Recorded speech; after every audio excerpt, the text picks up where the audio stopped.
जंगल में वापस आ जाता है और मीनू चिड़िया सोनू चिड़े को सारी बात बताने लगती है। सोनू चिड़ी, उस कालू कौवे की वजह से हमारे बच्चे मर गए और तो और हमारा घर भी टूट गया है। न जाने अब हम कहाँ रहेंगे। मीनू चिड़िया, तुम परेशान मत हो, हम कोई अच्छा सा पेड़ ढूंढकर उस पर घोंसला बना लेते हैं। अगले दिन मीनू चिड़िया और सोनू चिड़ा मिलकर एक पेड़ पर घोंसला बना लेते हैं। मीनू चिड़िया, तुम अपना ख्याल रखना, मैं काम पर जा रहा हूँ, शाम तक वापस आ जाऊंगा। ये कहकर सोनू चिड़ा अपने काम पर चला जाता है। बस तभी वहाँ पर कालू कौवा आ जाता है और वे मीनू चिड़िया से कहता है, मीनू चिड़िया, तुमने इस पेड़ पर घोंसला बना लिया, लेकिन चलो कोई बात नहीं, देखना दोबारा से बारिशें आएंगी और तुम्हारा ये कमजोर घोंसला भी तोड़ फोड़ देंगी। बस कालू कौवे, बस, जो होगा देखा जाएगा। अब तुम जाओ यहाँ से और दोबारा कभी भी मेरे घोंसले में मत आना। हाँ हाँ, जा रहा हूँ, मुझे भी कोई शौक नहीं है तुम्हारे इस बेकार से घोंसले में आने का। बस ये कहकर कालू कौवा वहाँ से चला जाता है। वहीं दूसरी तरफ कालू कौवे का बेटा राजू कौवा खेलते खेलते जंगल से बाहर आ जाता है और उसे ये तो पता ही नहीं होता कि ये इलाका चीलों का है। बस तभी ही एक चील राजू कौवे को देख लेती है। अरे वाह वाह, इतने दिनों के बाद कोई शिकार तो दिखा। चलो चलो जल्दी से जाकर इस छोटे से कौवे को मारकर खा जाती हूँ। ये कहकर वे चील राजू कौवे को पकड़ने चली जाती है। थोड़ी देर के बाद वे चील किसी तरह राजू कौवे को पकड़ लेती है और राजू कौवे को उसी समय मारकर खाने लगती है। काफी रात हो जाती है। राजू कौवा अभी तक अपने घर में वापस नहीं आया होता, जिस कारण रानी कौवी और कालू कौवा तो काफी ज्यादा परेशान होते हैं। कालू जी, कितनी रात हो गई है, लेकिन अभी तक मेरा बेटा वापस नहीं आया घर। आप जाइए ना, जाकर उसे ढूंढे जंगल में। रानी, मैंने राजू कौवे को जंगल में कहाँ कहाँ नहीं ढूंढा, लेकिन राजू कौवा है कि मुझे कहीं मिल ही नहीं रहा। ना जाने मेरा बेटा कहाँ चला गया। आप कुछ भी करें कालू जी, मुझे कहीं से भी मेरा बेटा ढूंढ कर लाके दें। आप जाइए, जाकर ढूंढे उसे।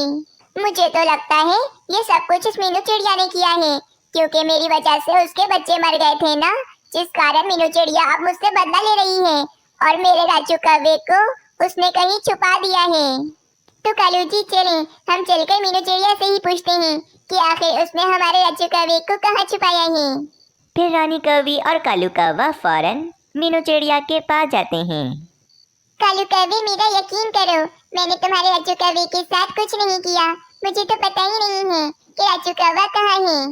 तुम झूठ कह रही हो मीनू चिड़िया, मैं जानता हूँ कि तुम मुझसे बदला लेने के चक्कर में मेरे राजू कौवे के साथ बहुत बुरा कर रही हो। देखो कालू कौवे, एक बार तुम्हें कह दिया ना कि मीनू चिड़िया ने राजू कौवे को कहीं नहीं छुपाया, तो इसका मतलब कहीं नहीं छुपाया।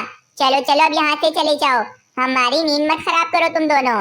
फिर कालू कौवा और रानी कौवी गुस्सा होकर वहाँ से चले जाते हैं। अब तो काफी दिन गुजर जाते हैं। मीनू चिड़िया ने एक अंडा दिया होता है और वे काफी ज्यादा खुश थी, और वहीं दूसरी तरफ रानी कौवी ने भी एक अंडा दिया था, जिस कारण कालू कौवा और रानी कौवी भी काफी ज्यादा खुश थे। पता है कालू जी, मीनू चिड़िया ने भी एक अंडा दिया है, जिस कारण मीनू चिड़िया बहुत ज्यादा खुश है। लेकिन मैं तो मीनू चिड़िया को कभी माफ नहीं करूंगी, क्योंकि उसने मेरे राजू कौवे के साथ बहुत बुरा किया है। माफ तो मैं भी नहीं करूंगा उसे। बस एक बार उसके अंडे में से नन्ही सी चिड़िया निकल जाए, फिर देखो मैं उसकी नन्ही सी चिड़िया के साथ क्या करता हूँ। बस यूं ही कुछ दिन और बीत जाते हैं। मीनू चिड़िया के अंडे में से एक नन्ही सी प्यारी सी चिड़िया निकलती है, जिस कारण मीनू चिड़िया और सोनू चिड़ा बहुत ज्यादा खुश हो जाते हैं। दूसरी तरफ रानी कौवी के अंडे में से भी एक नन्ही सी कौवी निकलती है, जिस कारण कालू कौवा और रानी कौवी काफी ज्यादा खुश थे। रानी, मैं इस नन्ही सी कौवी को देखकर आज बहुत ज्यादा खुश हूँ, लेकिन मुझे उस मीनू चिड़िया पर अभी बहुत ज्यादा गुस्सा आ रहा है, क्योंकि उसके अंडे में से भी एक नन्ही सी चिड़िया निकली है। मुझे उस नन्ही सी चिड़िया को किसी भी तरह से मारकर अपने राजू कौवे का बदला लेना ही होगा उस मीनू चिड़िया से। पर रानी, मैं ऐसा क्या करूँ जिससे मैं मीनू चिड़िया से अपना बदला ले सकूँ? वैसे मेरे पास एक बहुत बढ़िया उपाय है कालू जी, आप मेरी बात गौर से सुने। वो जो पहाड़ी इलाकों में बाजू चील रहती है, आप उसके पास जाएं और उसे सब बताएं कि मीनू चिड़िया के अंडे में से एक नन्ही सी चिड़िया निकली है, फिर देखना आप कि बाजूचील किसी भी तरह उस नन्ही सी चिड़िया का शिकार तो करके ही रहेगी। हाँ रानी, तुम ठीक कह रही हो। मैं अभी जाकर बाजूचील को सब बता देता हूँ। ये कहकर कालू कौवा बाजूचील के पास चला जाता है। खैरियत तो है ना कौवी? आज तुम मेरे इलाके में क्यों आई हो? देखो बाजूचील, मैं यहाँ तुम्हारे ही फायदे के लिए आया हूँ, इसीलिए कहीं तुम मेरा ही शिकार नहीं कर देना। मेरा फायदा? बताओ बताओ, तुम मेरे कौन से फायदे की बात करने आए हो यहाँ पर? बाजूचील, हमारे जंगल में जो मीनू चिड़िया रहती है, उसके अंडे में से अभी एक नन्ही सी चिड़िया निकली है। मैं चाहता हूँ कि आप मेरे साथ जंगल में चलें और उस नन्ही सी चिड़िया का शिकार कर लें। नन्ही सी चिड़िया? अरे वाह, कितने दिन हो गए मुझे किसी नन्ही सी चिड़िया का मांस खाए हुए। आज तो मैं जाऊंगी और उस नन्ही सी चिड़िया का शिकार करके ही रहूंगी। तो फिर देर किस बात की बाजूचील, चलो मेरे साथ, मैं तुम्हें अभी नन्ही चिड़िया के पास लेके जाता हूँ। ये सारी बातें सोनू चिड़ा भी सुन रहा होता है और वे फौरन ही अपने घोंसले की तरफ जाता है। मीनू चिड़िया यहाँ से जल्दी भागो। पता है यहाँ पर कालू कौवा बाजूचील को लेकर आ रहा है और वे बाजूचील हमारी नन्ही सी चिड़िया को मारकर खा जाएगी। अरे बाप रे बाप, तो फिर जल्दी चलें यहाँ से। फिर मीनू चिड़िया और सोनू चिड़ा फौरन अपनी नन्ही सी चिड़िया को लेकर जंगल से दूर चले जाते हैं। थोड़ी देर के बाद जब कालू कौवा बाजूचील को लेकर मीनू चिड़िया के घोंसले में आता है तो देखता है वहाँ तो कोई भी नहीं होता। ए कौवे, कहाँ है मीनू चिड़िया और उसकी नन्ही चिड़िया? मुझे तो यहाँ पर कोई नहीं दिख रहा।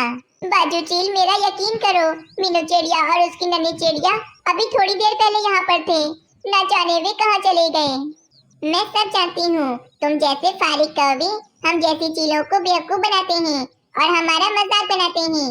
अब तो मैं तुम्हें नहीं छोड़ूंगी। बाजूचील को बहुत ज्यादा गुस्सा आ जाता है, जिस कारण बाजूचील कालू कौवे पर हमला कर देती है और कालू कौवे को मारकर खाने लगती है। अब इस तरह कालू कौवे को अपनी गलती की सजा मिल जाती है और वहीं रानी कौवे भी अब बिल्कुल ही अकेली हो गई थी। और अब वहीं मीनू चिड़िया का परिवार अपनी जिंदगी खुशी खुशी गुजार रहे थे। इस कहानी से हमें ये सीख मिलती है कि गलत कामों का हमेशा गलत ही अंजाम होता है। अगर आप सबको ये कहानी अच्छी लगी तो हमारे चैनल को ज़रूर सब्सक्राइब करें। जंगल में सब कुछ अच्छा चल रहा होता है, पक्षियों को किसी भी चीज़ की परेशानी नहीं होती। शुक्र है पक्षियों कि हमें खतरनाक डेंगू मच्छरों से छुटकारा मिल गया है, वरना तो हमारे कितने मासूम पक्षी मारे जाते। हाँ मीनू चिड़िया, तुम ठीक कह रही हो, अब जाकर सुकून मिला है।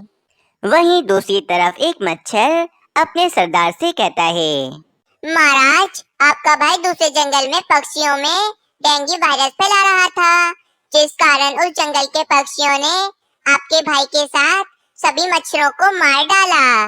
क्या? उन पक्षियों की इतनी हिम्मत कि हम मच्छरों को इतनी बुरी तरह से मारें?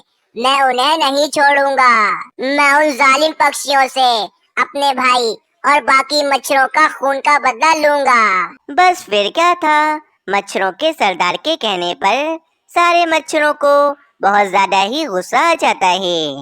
चलो मच्छरों, अब हम उन पक्षियों में फिर से डेंगू वायरस फैलाएंगे और इस बार हम किसी गुफा में नहीं रहेंगे, बल्कि ऐसे ही किसी ठहरे हुए पानी या जहाँ कचरा जमा होगा वहाँ रहेंगे, ताकि वे पक्षी हमें झाड़ियाँ जलाकर उनकी गंदी बदबू से मार ना सकें।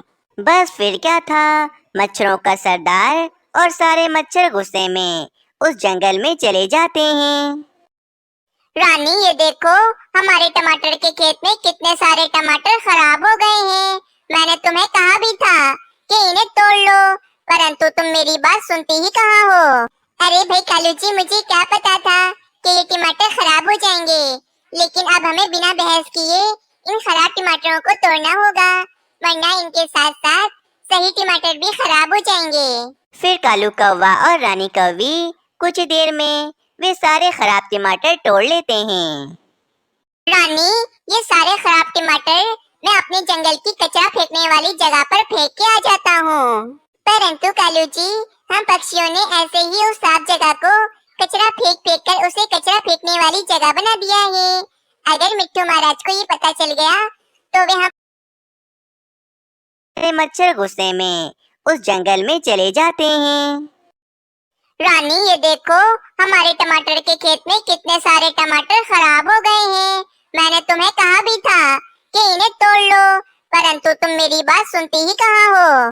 अरे भाई कालू जी, मुझे क्या पता था कि ये टमाटर खराब हो जाएंगे, लेकिन अब हमें बिना बहस किए इन खराब टमाटरों को तोड़ना होगा, वरना इनके साथ साथ सही टमाटर भी खराब हो जाएंगे। फिर कालू कौवा और रानी कौवी कुछ देर में वे सारे खराब टमाटर तोड़ लेते हैं।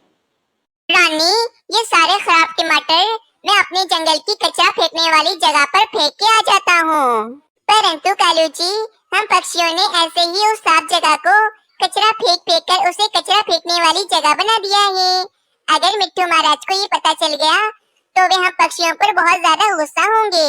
अरे भाई रानी, कुछ नहीं होता, सब पक्षी वहीं कचरा फेंकते हैं, मैं भी वहीं फेंकूंगा। फिर कालू कौवा सारे खराब टमाटर एक टोकरी में डालकर उन्हें फेंकने के लिए ले जाता है और लाकर सारे खराब टमाटर कालू कौवा कचरे में फेंक देता है। जंगल के सारे पक्षी अपना अपना कचरा इसी जगह पर फेंकते थे, जिस कारण इस जगह पर कचरे का ढेर लग जाता है। अरे वाह वाह सरदार जी, ये देखो यहाँ कितना सारा कचरा है, हम यहीं पर ही अपना डेरा डाल लेंगे। बस फिर क्या था, वे सारे डेंगू मच्छर उसी कचरे वाली जगह पर रहने लगते हैं। अगली सुबह हो जाती है। एक बड़ा बादल पक्षियों के पास आता है। पक्षियों, हम बादल तुम्हारे जंगल में जल्द ही बारिशें करने आने वाले हैं, इसीलिए तुम सब पक्षी अपने पक्के घर बना लो, वरना हम किसी समय भी बारिशें करना शुरू कर देंगे। अरे बादल भाई, ये तो अच्छी बात है, हम सब पक्षी फिर से बारिश में मजे से नहाएंगे। अरे वाह, अब तो मजा आ जाएगा बारिश में नहाने से। वैसे भी कितने समय से हम सब पक्षियों ने बारिश में नहीं नहाया है। बस फिर क्या था, अगले दिन तेज बारिश शुरू हो जाती है और सब पक्षी मजे से बारिश में नहाने लगते हैं। मीनू चिड़िया, इस बार तो बारिश बहुत तेज हो रही है, मुझे तो बहुत ही मजा आ रहा है। हाँ बुलबुल, तुम ठीक कह रही हो, बारिश का पानी बहुत ठंडा है और इस ठंडे ठंडे पानी में नहाने में बहुत ज्यादा ही मजा आ रहा है। बस फिर कुछ ही देर के बाद बारिश भी रुक जाती है, परंतु तेज बारिश होने के कारण जंगल में जगह जगह गड्ढे हो जाते हैं, जिनमें बारिश का पानी भर जाता है।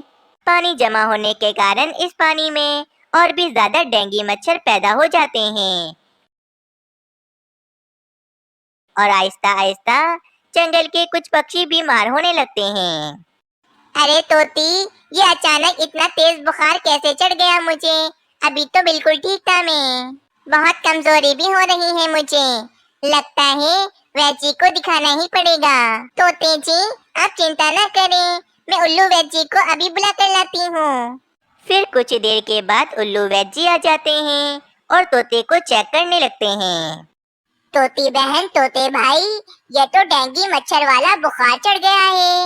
यकीनन इस बारिश के कारण फिर से हमारे जंगल में डेंगू मच्छर दोबारा से पैदा हो गए हैं। नहीं नहीं उल्लू वैजी, इस डेंगू वायरस की वजह से मैं अपने बेटे को तो खो चुकी हूँ, लेकिन अब मैं अपने पति को खोना नहीं चाहती हूँ। तोती बहन, मैं कुछ और पक्षियों को भी देख कर आ रहा हूँ और सब पक्षियों को डेंगू वायरस का ही बुखार हो रहा है। यकीनन हमारे जंगल में दोबारा से डेंगू मच्छर आ गए हैं और वे पक्षियों में डेंगू वायरस फैला रहे हैं। उल्लू वैजी, कुछ कीजिए, मेरे पति की जान बचा लीजिए, इनके अलावा मेरा और कोई भी नहीं है। बस तभी वहाँ पर मीनू चिड़िया भी आ जाती है और वे कहती है, उल्लू वैजी जल्दी चले मेरे साथ, रानी कवि और बुलबुल बहन को भी बाकी पक्षियों की तरह बुखार चढ़ गया है और बहुत ज्यादा कमजोरी भी हो रही है। मुझे तो डर है कि कहीं दोबारा से डेंगू वायरस तो हमारे जंगल में नहीं फैल रहा ना। हाँ मीनू चिड़िया, जिस बात का डर था वही हुआ, जंगल में दोबारा से डेंगू मच्छर पैदा हो गए हैं और वे पक्षियों में डेंगू वायरस फैला रहे हैं। बस फिर क्या था, उल्लू वैजी के हॉस्पिटल में बहुत सारे पक्षी एडमिट हो जाते हैं। अरे वैजी, जल्दी बताएं, मेरा राजू कौवा कैसा है? वो मुझसे बात क्यों नहीं कर रहा है? कालू कौवे, मैंने राजू कौवे को ठीक करने की बहुत कोशिश की। इसे सेब का शरबत भी पिलाया, परंतु डेंगू वायरस के कारण राजू कौवे की मृत्यु हो गई है। क्या? मेरा राजू कौवा इतनी जल्दी कैसे मर सकता है? और तो और उसकी माँ भी तो बीमार है। रानी कौवी कब ठीक होगी? देखो कालू कौवे, मैं कुछ नहीं कह सकता हूँ। रानी कौवी का अभी इलाज चल रहा है। बस बहुत हो गया, उन डेंगू मच्छरों को सबक सिखाना ही पड़ेगा। चलो एक बार फिर से उन डेंगू मच्छरों के पास जाकर उनसे बात करते हैं। लेकिन मीनू चिड़िया, हमें तो पता ही नहीं है कि डेंगू मच्छर इस समय कहाँ पर रहते हैं। चलो कालू कौवे तो मेरे साथ, मुझे पता है कि डेंगू मच्छर कहाँ पर रह रहे हैं। फिर कालू कौवा और मीनू चिड़िया डेंगू मच्छरों के पास चले जाते हैं। सरदार जी बस, अब आप अपने मच्छरों को हम पक्षियों को काटने से मना कर दें, वरना अच्छा नहीं होगा।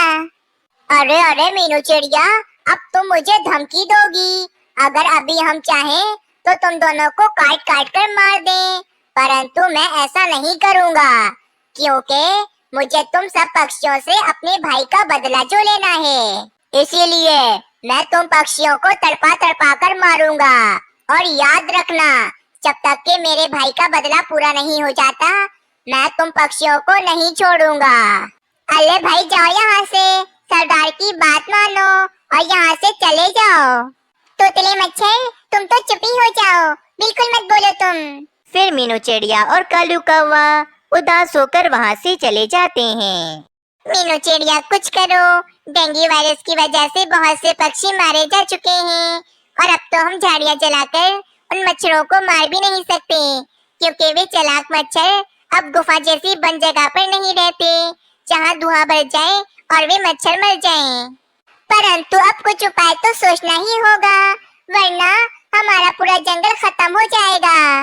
पक्षियों, डेंगू मच्छर गंदी जगह पर रहते हैं और हमारे जंगल में तो बहुत ज्यादा गंदगी फैल गई है। जगह जगह बारिश का पानी जमा है और कचरे का ढेर लगा हुआ है। हमें अपने जंगल को साफ सुथरा करना होगा ताकि डेंगू मच्छरों से हमें छुटकारा मिल सके। हाँ, शायद आप ठीक कहते हैं उल्लू जी। हमें पहले तो अपने जंगल को पूरी तरह से साफ करना होगा। बस यही सब बातें चल रही होती हैं कि वहाँ पर कबूतर आ जाता है। पक्षियों, अब चिंता करने वाली कोई बात नहीं है। ये देखो, मैं दूसरे जंगल से डेंगू मच्छरों को मारने वाला स्प्रे लाया हूँ। बस कोई पक्षी जाकर ये स्प्रे उन डेंगू मच्छरों पर कर दे, जिससे वे सारे डेंगू मच्छर मर जाएंगे। पर कबूतर भाई, इस स्प्रे से हम पक्षियों को तो कोई नुकसान नहीं होगा ना? नहीं मीनू चिड़िया, इस स्प्रे से सिर्फ मच्छर ही मरते हैं, हम पक्षियों को बिल्कुल नुकसान नहीं होगा। तो ठीक है पक्षियों, मैं आज ही सभी गंदी जगहों पर स्प्रे कर दूंगी जहाँ पर डेंगू मच्छर रहते हैं। ये कहकर मीनू चिड़िया स्प्रे लेकर वहाँ से चली जाती है और मीनू चिड़िया कचरे वाली जगह पर आती है और अच्छे से स्प्रे करने लगती है। अरे सरदार जी, कितनी गंदी बदबू फैल रही है, मेरा तो दम घुट रहा है। अरे तोतले मच्छर देखो तो, मीनू चिड़िया स्प्रे कर रही है, अब हम मच्छर मारे जाएंगे। मच्छरों, अब तुम सबकी तो खैर नहीं, तुम सब इस गंदी बदबू से मारे जाओगे। बस फिर क्या था, वे सभी मच्छर उस गंदी बदबू से मर जाते हैं। अरे वाह पक्षियों, देखो तो इन मच्छरों को मरा हुआ देखकर कितनी ज्यादा खुशी मिल रही है। इन मच्छरों की वजह से मेरा राजू कौवा आज मेरे पास नहीं है। बस फिर वहाँ पर रानी कौवी भी आ जाती है। रानी, तुम ठीक हो गई? मैं तो बहुत ज्यादा डर गया था कि कहीं राजू कौवे को खोने के बाद मैं तुम्हें भी न खो दूं। कालू जी, मैं बिल्कुल ठीक हूँ, परंतु मेरा बेटा राजू कौवा आखिर कैसे मर गया? रानी, इन जालिम डेंगू मच्छरों ने ही हमारे राजू कौवे की जान ली है, परंतु देखो तो हम पक्षियों ने मिलकर इन डेंगू मच्छरों का खात्मा कर दिया है। चलो पक्षियों, हमें अपने जंगल को पूरी तरह से साफ सुथरा कर देना चाहिए, वरना दोबारा से हमारे जंगल में डेंगू वायरस फैल जाएंगे। प्यारे दोस्तों, आप सबको ये कहानी कैसी लगी?